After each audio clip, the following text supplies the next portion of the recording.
से आपको आगाह करते हैं। समुद्री में ईमान फातिमा के साथ मुबैना ज्यादती के दिलखराश वाक़ये पर ईमान फातिमा की साथी तलबा ने एहतजाज किया।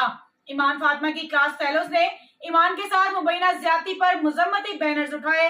स्कूल की तमाम बच्चियां और बच्चे ईमान फातिमा के घर पहुंच गए। बच्चियों का आला हकाम से ईमान फातिमा के साथ इंसाफ का मुतालबा। इनका कहना है कि ईमान फातिमा के कातिलों को सख्त से सख्त सजा दिलवाई जाए। एक बार फिर आपको बताते चलूं, समुद्री में ईमान फातिमा के साथ मुबैना ज्यादती के दिलखराश वाक़ये पर ईमान फातिमा की साथी तलबा ने एहतजाज किया। ईमान फातिमा की क्लास फेलोज ने ईमान के साथ मुबैना ज्यादती पर मुजम्मती बैनर्स उठाए। स्कूल की तमाम बच्चियां और बच्चे ईमान फातिमा के घर पहुंच गए। बच्चियों का आला हकाम से ईमान फातिमा के साथ इंसाफ का मुतालबा। इनका कहना है कि ईमान फातिमा के कातिलों को सख्त से सख्त सजा दिलवाई जाए। ये देखो, ये ईमान फातिमा बच्ची के लिए है।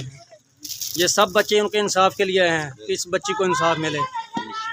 इसी तरह सब दोस्त अब मिलकर इस बच्ची के लिए आवाज़ उठाएं ताकि इस बच्ची के और इसके वालिद साहब को इंसाफ मिले। इनके कातलों को इबरतनाक सज़ा मिलनी चाहिए। ये बच्चे सब इस बच्ची के लिए आए हैं। हम के भी बच्चे हैं, ये हमारे लिए भी, हमारी भी बच्ची थी। इस बच्ची को इंसाफ मिलना चाहिए। जितने भी आला अफसरान हैं उन सब से हमारी यही गुजारिश है कि जल्द से जल्द इस बच्ची के बाप को बच्ची के लिए इंसाफ मिलना चाहिए ताकि दुश्मनों को, इन बगैर जो बगैर लोग हैं जो ये काम कर रहे हैं, इन सबको कैसे पहुंचाया